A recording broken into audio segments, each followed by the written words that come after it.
सांगली जिल्ह्यातल्या जत सारखा दुष्काळी भाग किंवा सोलापूर परिसरात पाणी देण्यासाठी कर्नाटकाकडे मागणी केल्याची माहिती उपमुख्यमंत्री अजित पवार यांनी दिली आहे। या संदर्भात मुख्यमंत्र्यांनी आधीच पत्रव्यवहार केला असून तिकडच्या जलसंपदा मंत्र्यांची आपलीही बोलणी सुरू असल्याचं पवार यांनी सांगितलं आहे। पुढचा पावसाळा सुरू होईपर्यंत शिल्लक राहणारे हे पाणी द्यायचं मी ठरवलेलं आहे, पण ते म्हणतात की पाण्याच्या बदल्यात पाणी आम्हाला नकोय।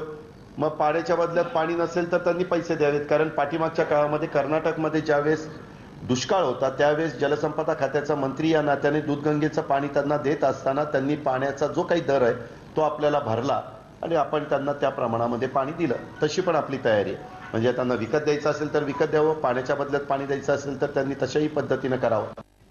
जी शहरं अव्वाच्या सव्वा खोदाई शुल्क लावतील तिथले वीज दर वाढवले जाण्याचा सूतोवाच अजित पवार यांनी केला आहे। महावितरणच्या कामासाठी शहरात अनेक ठिकाणी खोदाई काम केलं जातं, त्याचं शुल्क आता प्रतिमीटर 2600 रुपये करण्यात आलंय। त्यामुळे महावितरणच्या योजनांवर अतिरिक्त आर्थिक भार वाढणार आहे। त्यावर उपाय म्हणून खोदाई शुल्क आकारणाऱ्या शहरांमध्ये वीज दर वाढवून मिळावेत अशी भूमिका MERC पुढे मांडणार असल्याचं पवार यांनी आज सांगितलंय। 6500 कोटी रुपयाचा इन्फ्रा 2 चा कार्यक्रम आमच्या कॅबिनेटने मान्यता दिलेली आहे आणि तो कार्यक्रम आम्ही राज्यामध्ये सगळीकडे राबवतोय। तो राबवत असताना जी शहरं आवाच्या सव्वा रेट लावतील त्यांना आम्ही सरळ सांगू की बाबा हा रेट तुम्ही कमी करा, व्यवहारीपणाने करा।